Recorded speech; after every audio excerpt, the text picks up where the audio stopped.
Welcome back. This is the Muzzle Break Podcast. I'm Josh, your host, and here as every week is Brian, my co-host. Hello, Brian. Hello. First thing is next weekend, we will have our range day, smoke on the range. I will be smoking a couple of pork butts for y'all. I'm fairly decent at it over the years. I've really, Peter, how would you, last time you ate it, you were more than overjoyed to be eating my meat. It's pretty good. It was good. So we'll have a tactical course for you guys to run. You don't need to bring any weapons. We're going to have all the weapons here.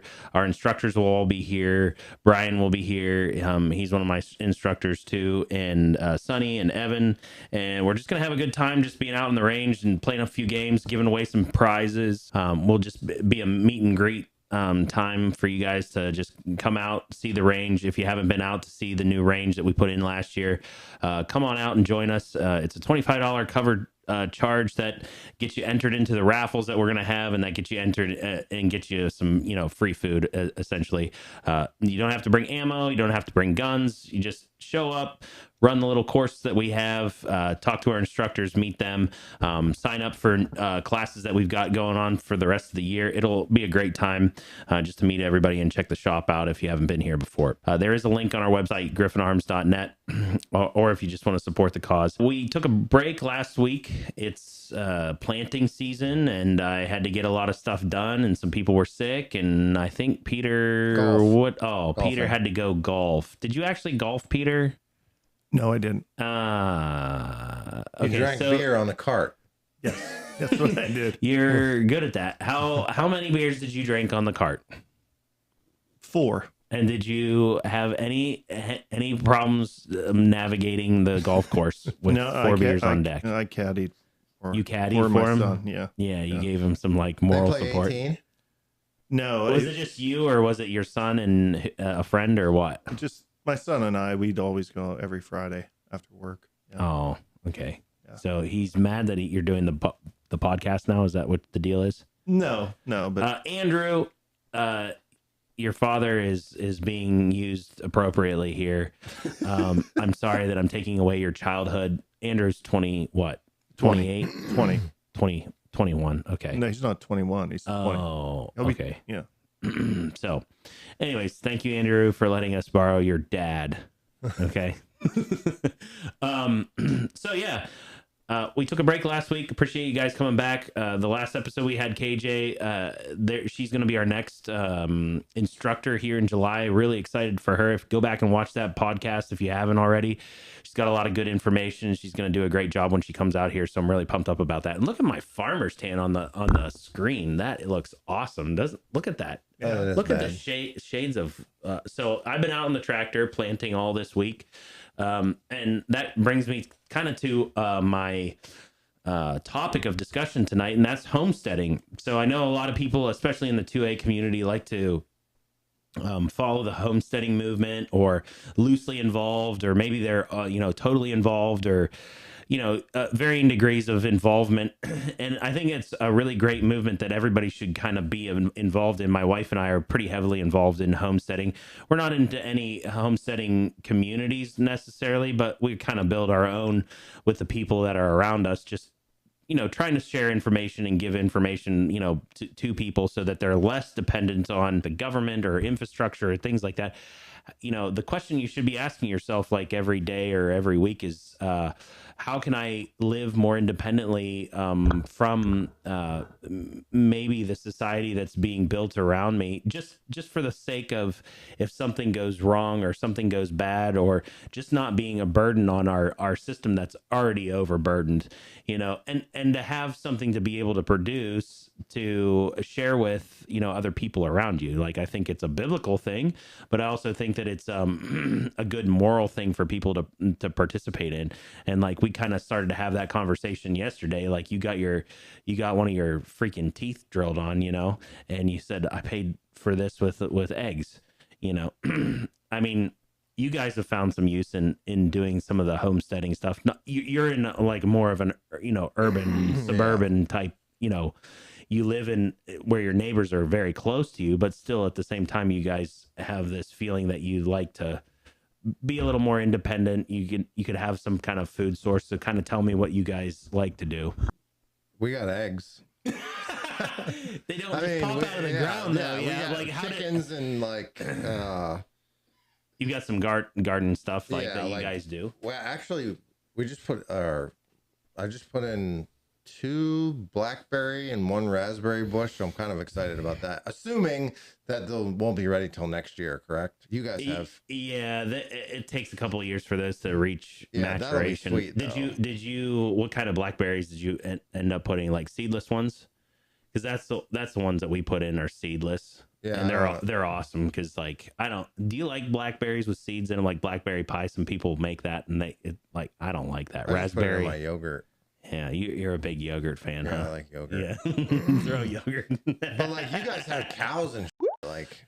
Yeah, I mean, I think that everybody has varying degrees of what kind of homesteading means for you, but there's a lot of stuff that's out that you can do in either an urban environment or a suburban environment or a rural environment that you're here. You don't need to have, we do some commercial grain farming that helps support the cows that we breed. And, when everybody was getting checks during COVID for kids or for family members or whatever, the government's giving out money, and the government will do this from time to time, whether that be tax rebates or whatever, that they're going to give out money that they've been taking in. You guys should take that money and invest it in not a PlayStation or something like that, but something that's going to actually either benefit you as a family group or return on that investment somewhere down the road.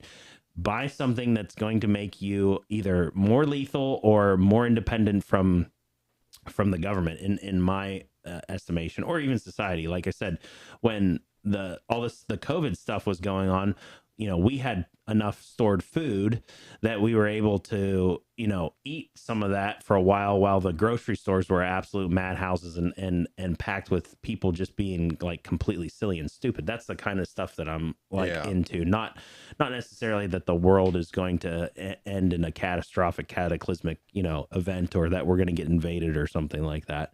But so like, why did you guys start doing that kind of stuff? I think just because my wife liked chicken. I don't know, dude, like we have so many eggs. So many eggs now, like you can't even eat enough of those eggs. Yeah, so like if you guys need eggs, just comment below, and Brian will ship you some. Eggs. He will ship you eggs. So many eggs. It was like, but like, how many chickens do you have? 30. Oh my gosh! You got like what? Your backyard is like how big? It's like maybe an acre, not even an acre. Like a half an acre, maybe, or something like that. But like when we buy beef and we've bought farm beef before, which I like to do. I don't know if that's under the homesteading thing, but as far as like, buying from local places like that. Yeah, absolutely. I mean, that's the other thing too, is like you obviously don't have enough room to say, put a cow on your property and feed that cow. But, you can find other people that are in close proximity that are going to be able to provide that kind of stuff. And if you build relationships, you're going to probably pay a little bit more per dollar sometimes for beef that you buy off. Sometimes not, it just depends on the beef market. But the more important thing, instead of you just going to a grocery store or Walmart or something like that and having no relationship with the person that owns Walmart or manages Walmart or whatever, if you start building relationships now during times of calm, it's like a very, very important thing, that when it does start to get bad for whatever reason, that you have that relationship with somebody. And that equates into the gun industry too. Like, I'm much more likely to serve somebody or give somebody something that they're looking for during these panic times if I have a relationship with them. Like, if they are constantly coming in buying stuff, this, that, and the other thing, and they're not using the online because like online's going to go away right away. The store's going to go away away. These little mom and pop things, this is like what makes America great, is the fact that we have all these independent, store owners and stuff like that. And if you're not building relationships with them before in calm times, they're not going to help you out whenever things start to go sideways. You know what I mean? It's that building community type thing that's really essential to the homesteading stuff. So like we've had this conversation before, like you go on TV and watch these like people who are just prepping out of their minds. Oh my God, dude, like bunkers and like years worth of food. Yeah. Like unbelievable. What's an interesting thought to me is just the fact that like when you were in Afghanistan, there was a lot of like cave and tunnel networks in Afghanistan, correct? Yes. Or correct me if I'm wrong. Yes. And they would use those kind of like as security bunkers, correct? The enemy. Well, the enemy, but I'm sure that some civilians would they build their houses on the side of mountains and shit. Like, because it's a security thing. But the problem with any kind of like outpost or thing that you might have that's like a fortified structure is what? Like there's some bigger and battered dude that's out there that's going to be able to scale your wall, penetrate your bunker. You've got to have like a contingency plan. You know what I mean? Like all of us talk about contingency plans and stuff, and is really kind of a big deal because that you have to be mobile, especially if something goes wrong. You should turn to be flexible, to be nomadic in some way, shape, or form. But beside that, most people think I got to build a bug out vehicle, I got to take off or blah, blah, blah, or whatever. And I need to learn how to use a gun, which I think you should learn how to use a gun and be, but it's not, scenarios, hard times, things like that are not going to be like everybody running around. What was that movie, Book of Eli, when like people are just running around killing each other? Yeah. Like these apocalyptic, scenarios. They could, in the realm of possibilities, it's a could happen. Will it happen? Probably not. But learning skills in peacetime is like a really big thing that like people overlook, all the time. So get out, train. We're doing tons of training. You guys sign up for freaking training, while it's like peaceful, and learn how to do some of the, I've considered doing some workshops here, even at the shop, to teach people things like just like canning or just some really basic, like rudimentary living stuff, because like even if things were to go completely sideways, you're probably not going to be worried about shooting at people as much as you're just going to be worried about trying to feed yourself. Survival. Right. Yeah. And so like that's the bigger deal, you know what I mean? So I think that it's a constant evolving, topic, and here's another plug for Radio Made Easy. Evan will be back here in 2 months in July, the first part of July. Evan will be here doing his radio program again. Communicating food, water, like all that stuff is like really, really important that people overlook, and they'll spend tons of money on guns and like no money on actual preparation. You know what I mean? So I don't know. Did you do a lot of camping growing up or any of that stuff? Not really. Just because your family wasn't really into that. And they were more sport. You were a sports family, huh? Okay. I guess we went to like Cook's Forest, but yeah, a couple times. What it wasn't like, traditional tent. We had like a pop-up, one of them pop-up campers. It was still fun. We had those. Yeah. It was a lot of fun. But like people don't know how to like, we're so used to convenience. Like just do something hard, like homesteading stuff. That's the fun part of homesteading stuff, is you're basically giving yourself a challenge to work through. in a peaceful time. And Seneca was like really big about doing that kind of stuff. Like he would just eat like water and bread and just really, really scant meals, so that like when hard times came, he was kind of already used to doing that kind of stuff. And when Nero kicked him out of Rome and then tried to kill him, like he just drank water and ate bread, you know, and was like really, really simple in the way that he lived and carried on. And it was hard for Nero to like assassinate him, because he couldn't, you know, get poison or anything, because this dude would just like eat really simple meals that you couldn't, you know, taint. We're kind of getting in the wheels. We're spoiled. 100%. 100%. Yeah. So like you guys got the chickens going on, and that's a good deal. And then you do you do a raised bed garden, or do you just do? Yeah, we have a raised bed garden, which is actually kind of cool, because you can get like, I think we did like tomatoes, cucumbers, peppers, garlic. Peter's garlic, really big. Yeah, we did garlic. Peter's really big into the garlic. He and my wife always like compare garlic every year. Yeah. So is your garlic started on its way or what? Yeah. What about, did you do onions this year? No. Do you do a raised bed, or do you just do like, because you're kind of in an urban area too? Yeah, I had both. And then growing up, I mean, we had a huge garden, canning, chickens, all that stuff. So. Yeah, because like your parents are more of the old school, yep. Or were, you know, more of the old school kind of traditional, like, you know, Western Pennsylvania family that like would, you know, can and do all that kind of stuff. Plus, homemade pickles are fire.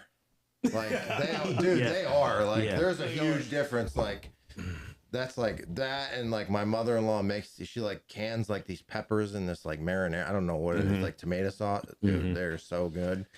Lily does this cowboy candy stuff. That's really good. That shit's good. Yeah, that's the jalapenos. And you're like, oh, you can get a fork, and I'm just eating it out of my fucking hands. But yeah, I mean, I think that, you know, if you listen or watch this podcast, you should definitely invest yourself some way into doing some kind of homesteading type activity. And, you know, grow a garden this year. You know, it's hard to do.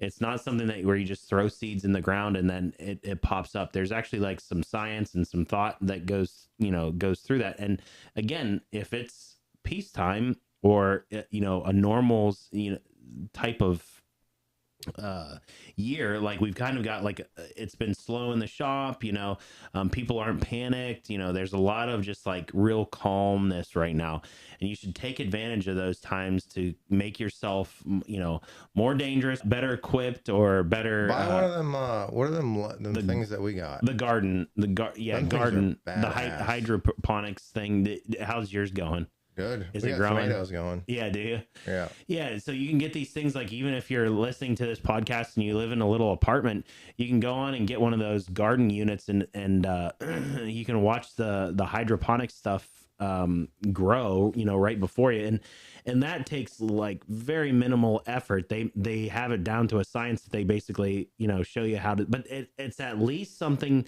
to give you an experience of growing your own food or producing your own food for just a hard time, or just for whatever you need, like around the house. So you can literally have it just on your counter. I mean, yours is bigger than ours. Is one of the ones that's probably like the shorter ones. Yeah.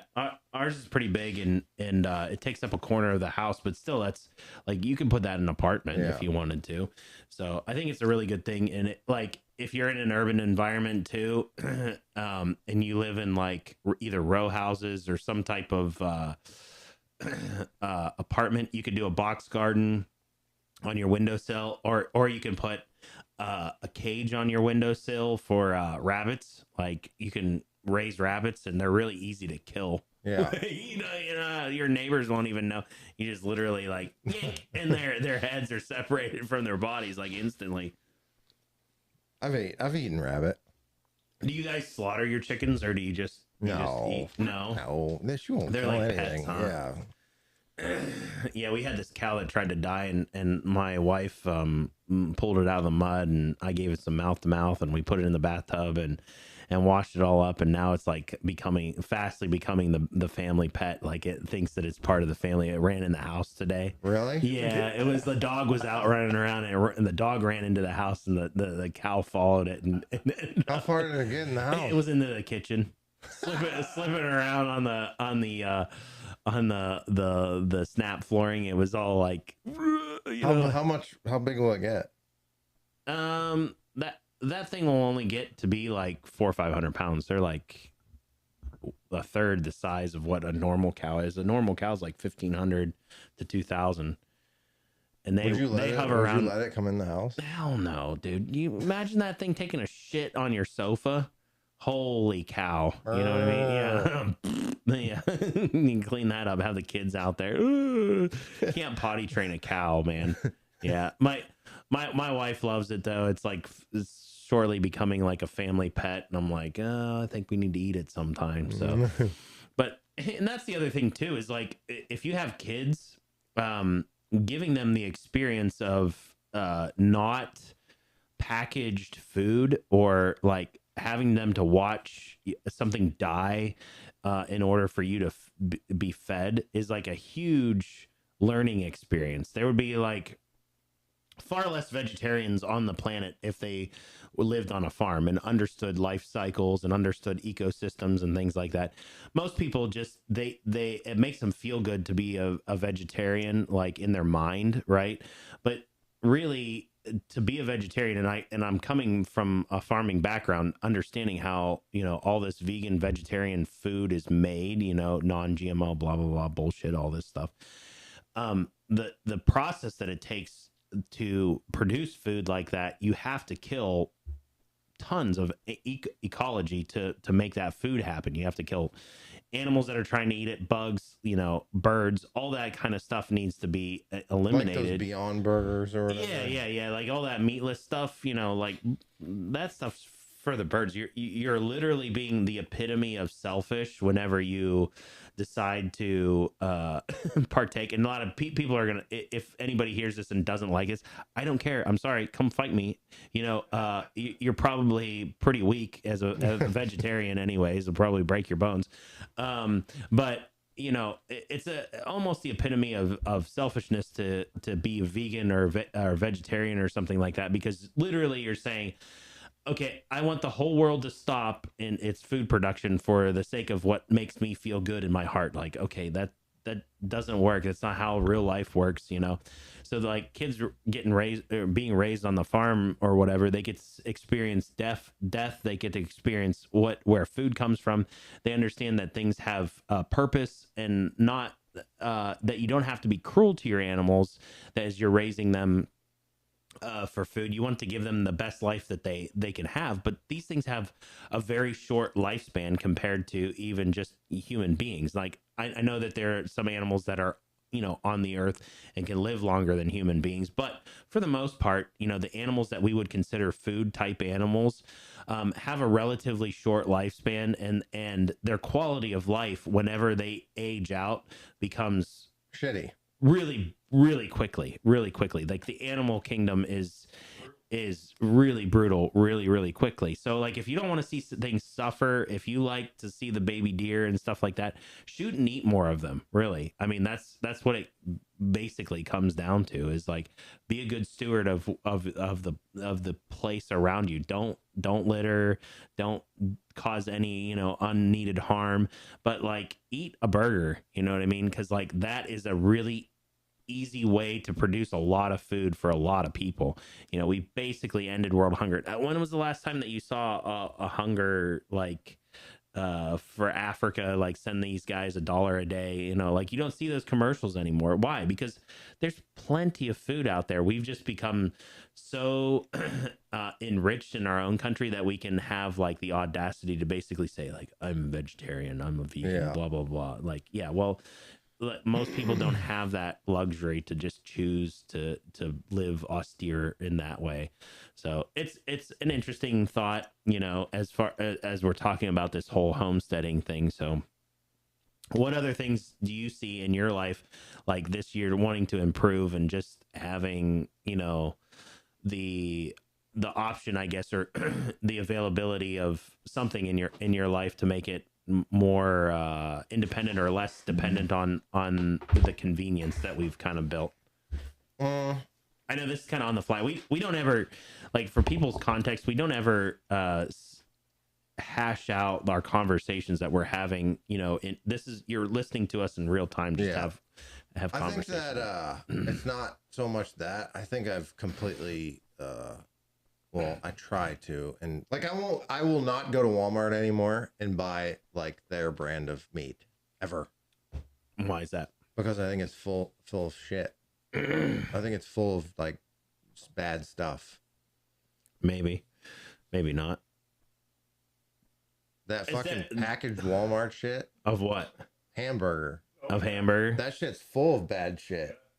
Like they put dyes in it and everything to make it look like that. Like I'll only eat grass fed. I'm eating my own eggs. Like grass fed beef sucks. I love it. I don't like it. I don't like grass fed beef. It tastes like fucking leather. I'll spend the money. I've ordered from this place online. I got elk, venison, bison. I eat a lot of bison, like bison meat.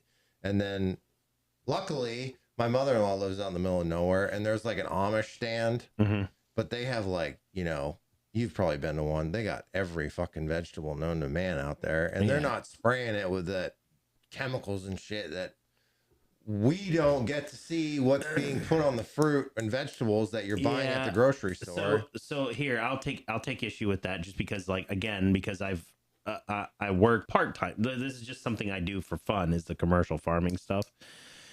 GMO and all this stuff that is, I would say 20 years ago when a lot of these sprays were coming out, because for the longest time, the only thing that they sprayed on plants was like atrazine, right? Like that was the early Roundup.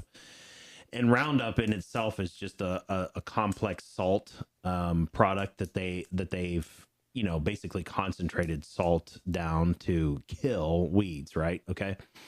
So there are chemicals though that are not good for human consumption, but the FDA does a really good job here in the US about like spray type things and controlling that stuff. That if it's made here in the US, this is the point. If it's made here in the US, you can pretty well guarantee that the sprays or whatever that they have put on those are either neutral or non-detrimental to human life, right? Stuff outside this country, I would question, just because we can't control that stuff. And I only know that because I have a certified spray applicators license. Okay, so that meant I took all this class time to learn about how all of these sprays actually work. And there's a ton of regulation in the US. Like if you get caught in certain months spraying things, like you get huge fines, like, and you lose your license, which is really hard to get. So I would agree with you on the fact that we don't know the food that was produced like in China, for example, and brought over here. You don't know what they sprayed on it, and they've had no qualms to make stuff like fentanyl and send it across our border. So like, do you think that they would have a problem spraying something on our tomatoes that would, no, they don't care. Yeah, they don't give a shit about us. So like, I definitely think that you should, again, learn who your local farm, you know, like the Amish and stuff like that. Like the Amish spray their shit. Like I hate to break it to you, dude, but like they spray all kinds of shit on there. 100%. I know, 100%.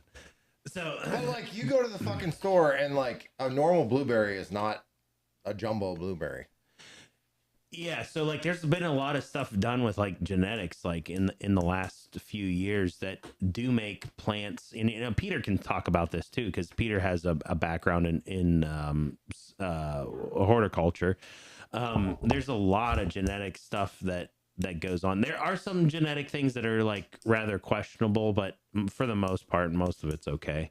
But yeah, like a heritage blueberry, I like we have heritage grapes up on the farm. We have a heritage grapevine, and it tastes fantastic. It's the best grape jelly you'll ever have in your entire life, Concord grapes. that are heritage. But yeah, there's a lot of genetics out there. Like there's a lot of misinformation with people that aren't involved in agriculture. Look at stuff and they just say, "Oh, it's not organic." It's like, okay, where the fuck did it grow then? I hope people start coming back to, you know, those little stickers that said like "Made in the USA." Like that's a pretty safe guarantee that, you know, things are good. Now, there are things that are problematic, like the red dyes that we use. Trash. Like, you know, there's a lot of dyes. Where are bananas from? Like there's organic section. Yeah, dude, that's just marketing. Like you're just getting suckered. Paying more for, you're paying way more for just the same type of food, essentially. But yeah, I hate to break that to you. I'm still rolling with it. Don't be mad. I'm not trying to embarrass you, dude. I'm not trying to embarrass you whatsoever. we're just having a conversation about it. I just have a different perspective because I'm much closer to the production of food than, you know, maybe say you are. But like, how, if you don't get involved in homesteading and stuff like that, how would you know to even have this conversation with anybody? You know what I mean? Or like be concerned about it. The fact that you're concerned about it is a good thing because it pushes you to then want to be invested in making it for yourself. And I think that is a much better thing because, yeah, when you farm commercially or if you have to do anything commercially, there are steps that you have to take that you would do by hand in your own garden. You know what I mean? Like they're going to use chemical controls and things like that to help weed product, you know, what, instead of going out like you would do and, you know, hoe the rows of your potatoes or whatever. Roundup, they say, causes cancer too. So what I will say about that, because I don't have all the information and I couldn't tell you exactly, but if you're on a spectrum of things that cause cancer for people, right? There's low risk and then there's high risk, and everybody's body is going to respond differently. Like in my case, like my body responds to certain things, and I develop cancerous, you know, tumors because that's my genetics, right? So some people are going to respond negatively to that, and some people are going to respond normally or positively to something like that. So here's the thing. What people don't consider in this conversation is it better for people to get cancer or better for people to starve? Right? Like, so that's the question, because Roundup basically enables us to produce enough food to feed everybody in the entire world and have a fairly normal life. Come up with something new. Oh, they do. I mean, they're changing that stuff all the time, and I think the earlier ones were more detrimental than the ones that they have now. But that's always the good thing about, especially like a free economy like that, is that if you have something that is being produced and it has a negative effect on something, then the outcry of the people say, hey, you know, we need to change this so that our kids aren't, you know, becoming autistic and having cancer at 16, 17, 18 in my case, you know? So yeah, I agree with what you're saying, but at the same time, like, to just vilify, you know, something and say, hey, you know, that's all negative. No, it's not all negative. You know, there's huge benefits to it, but there also can be drawbacks. It's the same thing as like no guarantees in life, you know? So what do you think that for this year that you like? I always kind of set up goals for myself throughout the year to say, hey, I want to be good at this, or I want to learn this for my little homesteading, you know, idea. Or maybe you've not even thought about that, like generator or like fucking generator. You should probably get one of those. No generator. Fuck the generator. You got a generator? No. Yeah, both of you guys. He's got 6 of them. Josh has like 6 generators. Come on, you can't be like telling people my secrets. We'll fucking shoot them if they come here. So, like, I definitely think that 2 is 1 and 1 is none. You know, that's kind of the motto. A lot of people have a lot of, like, there's a lot of people that have tons of generators. Yeah, I think size difference of generators. I seen one at Harbor Freight. It was like one of those handheld ones. Mm-hmm. Yeah, I think everybody should go out and get a generator or some kind of something to generate secondary power for themselves. You know what I mean? Because we are the lights. I mean, when the lights go off, you're Dude. When the lights go down in the city. We had it happen in Meadville. Yeah, how long was your power out last time that it Like happened? 3 days. Yeah, did you enjoy that? No. A little camping experience that you had? No. So like go buy a freaking generator for your house and put a transfer switch in. I might. Black Friday. I'm sure they go on sale on Black Friday. Yeah. So there's there is a I would say for people that are listening, like I'm not huge about supporting China in any way, shape, or form, but Harbor Freight, they do have those knockoff Honda, generators, and they are really, really good, and they're really, really efficient, and you can get parts interchange from the Honda engines onto them, and for in some cases, they actually perform better than the Honda engine. There's one, and I can't remember. I showed it to you the last time you were up at the farm. It runs on gasoline or propane. So like, that's the nice thing is like, if you had 5 gallons of gas and a 20-pound propane tank, hooked up to your grill, or you had a spare one in your garage, you could run, several days with that without having to go anywhere. I think they're about $1,000, and they go on sale for like 700, on Black Friday, and even through the middle of I think 2 or 3. I always keep an eye out for them, because I think that they're a great deal for people to have. Like, have a week's worth of water, have 3 months worth of food, and have a generator in your house, and you'll be able to live pretty comfortably and pretty independently, from people. Have 1,000 rounds of ammo for each of your firearms. Have at least 6 mags for each of your firearms. What are some things that you think about, like doomsday shit? No, I'm not talking about doom. I know you want to go there, but like what I'm saying is just preparedness. Just preparedness. Ammo, food, water. Are you annoyed with this conversation? No, ammo, already? Food, and water. I think is your. Because with starvingness and thirsty people comes, the violence. Yeah. Violence really, really quickly, for sure. And again, if you have enough stuff that you can share with people around you, and at the same time, you can kind of quell that violence until, somebody, ends up showing up or whatever. And people, people do, we've seen it. We've seen it in our lifetime with the riots and, the Black Lives Matter stuff, and like, although it wasn't, people starving and like searching for food, but there was a lot of violence and stealing, upset, and during the pandemic, everyone kind of got a little freaked out for a while. Yeah. For the first couple weeks, fucking people toilet paper and paper towels going out everywhere. Like, I didn't understand that, but whatever. Like, buy bidets for your house. It'll change your life, right? They are nice. I'll fucking turn that thing on for like 5 minutes.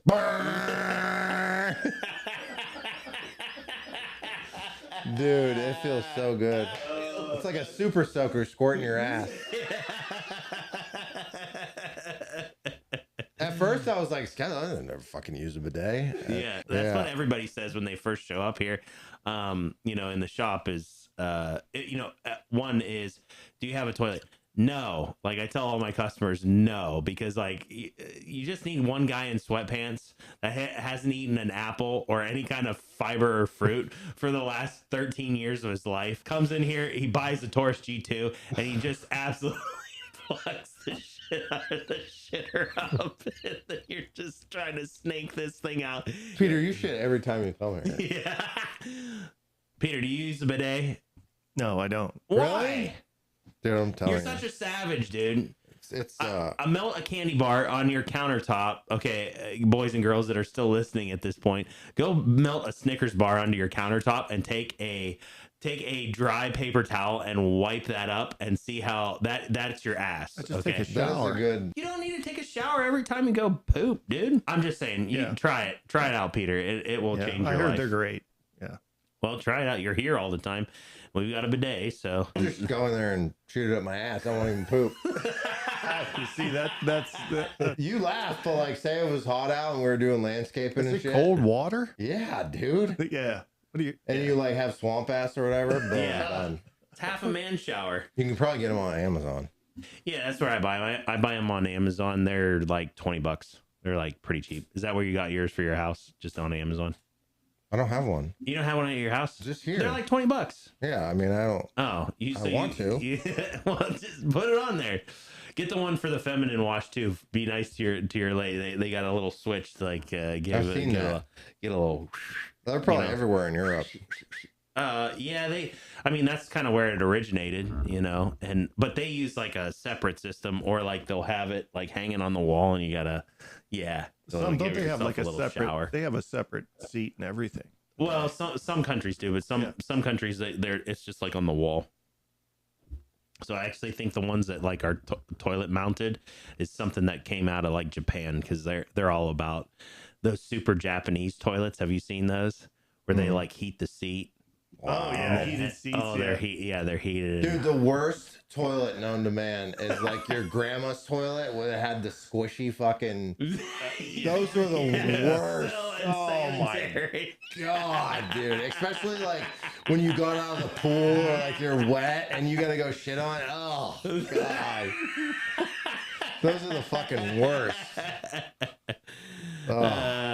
You get all sorts of topics here at the Muzzle Break podcast. So what we're going to talk about today for a gun is the Henry Homesteader. Since we were talking about homesteading, this is a great little rifle if you don't have a semi-automatic pistol caliber carbine. This has a nice wood stock.